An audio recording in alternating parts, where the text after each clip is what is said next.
L'un des grands, énormes paradoxes apparents dans la foi chrétienne que nous trouvons dans la Bible est celui-ci. La responsabilité humaine et la souveraineté de Dieu.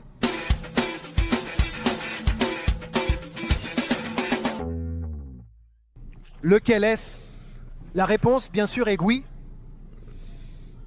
C'est la réponse. La réponse est oui. Les gens sont responsables, les gens ont une agence, les gens font des choix et ils seront tenus responsables par Dieu pour les choix qu'ils font. Et Dieu est méticuleusement souverain.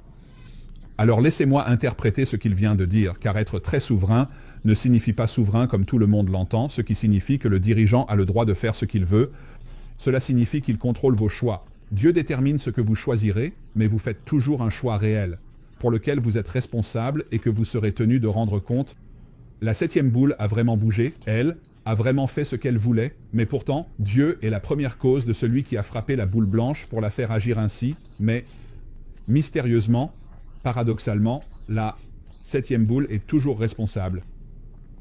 C'est ce pourquoi il plaide finalement. Et il s'attend à ce que vous acceptiez cela et disiez « Oui, c'est ce que la Bible semble dire » ou la Bible enseigne-t-elle le déterminisme divin méticuleux de toutes choses? Elle ne le fait pas. Enseigne-t-elle que Dieu détermine certaines choses? Eh bien sûr qu'elle le fait. Enseigne-t-elle que Dieu est souverain sur tout ce qui se passe et qu'il a le contrôle pour réaliser son but et son plan malgré ce que font les créatures libres? Bien sûr que oui. Mais la souveraineté n'est pas le déterminisme méticuleux de chaque pensée, action et désir de l'homme. Jamais le cas. Et comme le défunt grand R.C. Sproul avait l'habitude de dire, il n'y a pas une seule molécule rebelle dans tout l'univers. Et s'il y en avait une, vous et moi n'aurions absolument aucune raison de rentrer chez nous aujourd'hui avec un sentiment de paix. Maintenant, je ne sais pas ce qu'il entend par molécule rebelle. S'il entend par molécule rebelle, une qui n'a pas été créée par Dieu ou une qui peut agir au-delà de la capacité ou du pouvoir de Dieu, comme si c'était une supermolécule, comme si c'était une molécule de super-pouvoir qui a juste cette capacité et ce pouvoir écrasant pour contrecarrer les desseins et le plan de Dieu. Si c'est ce qu'il entend par rebelle, alors je serais d'accord avec cela, mais s'il entend par rebelle quelque chose capable d'agir de sa propre initiative, et conformément à sa propre volonté et son propre plan plutôt qu'à celui de Dieu, en termes, un objet autonome, capable d'agir ou de réagir aux stimuli donnés autour d'eux, si c'est ce qu'il entend par hors la loi, alors nous avons un problème avec cela. Et encore une fois, c'est pourquoi nous citons si souvent Jonathan Pritchett en disant que le libre arbitre n'est pas un super pouvoir. La meilleure illustration à laquelle je pouvais penser pour contrebalancer cette idée de molécule hors la loi et ce concept et cette idée, pouvez-vous imaginer quelqu'un dire « d'accord, si je ne contrôle pas » tout. Chez nous, nous avons ces petites fourmis à sucre. On les appelle, ma femme les appelle des petites fourmis sucrées parce qu'elles sont à peu près de la taille d'un petit grain de sucre. Elles sont très petites et elles entrent parfois dans notre cuisine, dans nos placards. Et vous, les écrasez simplement avec votre pouce et ce sont juste de toutes petites choses. Je veux dire, imaginez quelqu'un disant « si je ne peux pas contrôler chacune de ces fourmis sucrées, alors… » Je ne peux tout simplement pas être sûr que cette maison sera même debout quand nous rentrerons. Cela ne semble pas sain, cela ne semble pas rationnel. Pourquoi? Parce qu'une fourmi sucrée n'a pas le pouvoir ni la capacité de détruire ma maison, simplement parce que je ne la contrôle pas.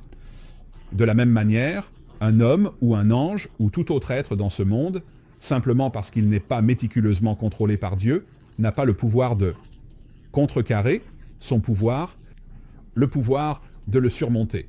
Juste parce que quelque chose a la capacité d'agir en dehors de la volonté de Dieu ne signifie pas que c'est un être supérieur qui a le pouvoir de contrecarrer le pouvoir et la volonté de Dieu. Dieu peut nous donner une gamme de choix qui sont cohérents avec notre nature.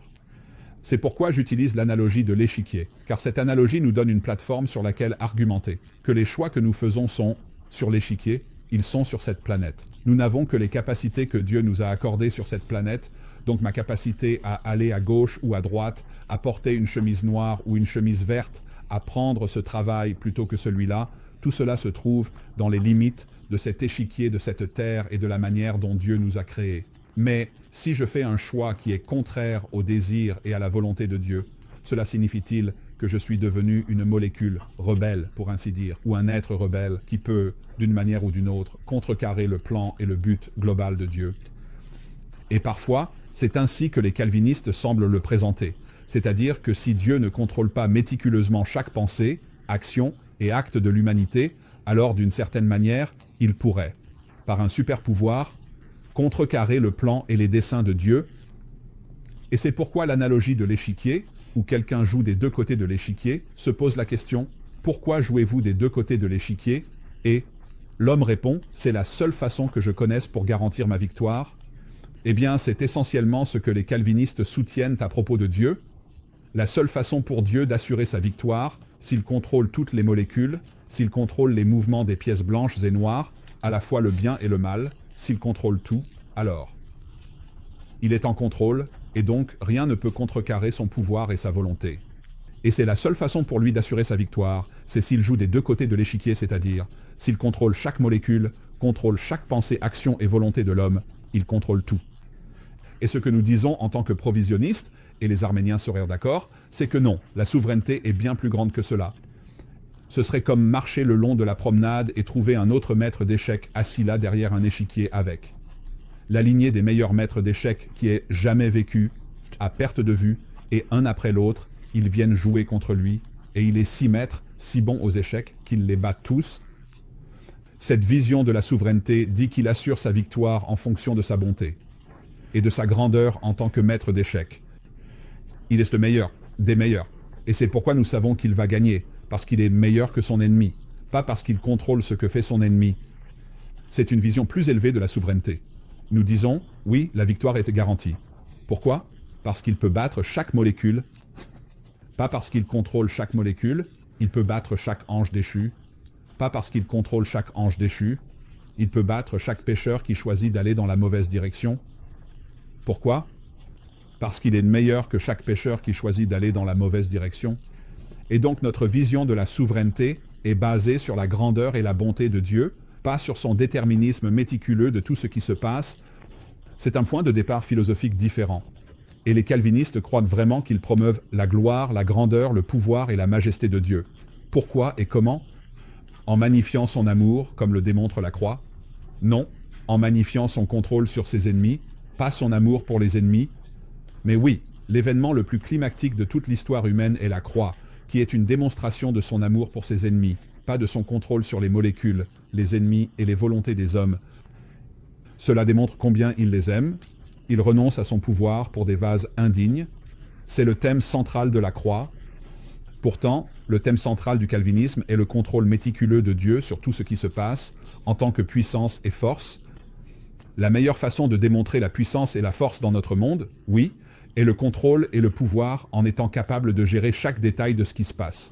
Oui, c'est une façon humaine de penser à la puissance, à la gloire et à la majesté, mais une façon divine de considérer la puissance, la gloire et la majesté est de regarder le Christ qui, au fait, si vous lisez le chapitre 2 des Philippiens, nous donne une excellente illustration de cela.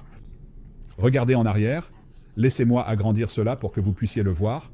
Regardez qui est Jésus, c'est un christocentrique. Sociologie, cela signifie que c'est une sotériologie centrée autour de la personne de Jésus-Christ. Par conséquent, s'il y a quelque encouragement en Christ, s'il y a quelque consolation d'amour, s'il y a quelque communion de l'esprit, s'il y a de l'affection et de la compassion, rendez ma joie complète en ayant le même esprit, en maintenant le même amour, unis dans l'esprit, concentrés sur un seul but.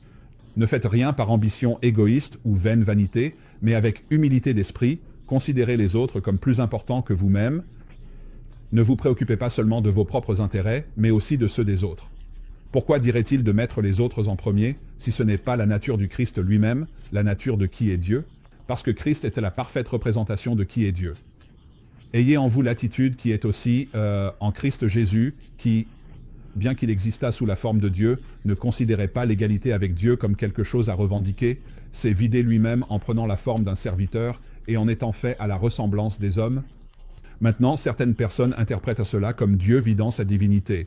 C'est un vide de sa ressemblance divine. Donc, il se vide lui-même, ce qui signifie qu'il se vide de sa ressemblance divine pour devenir comme un homme. Et je ne pense pas que ce soit ce que cela dit ici.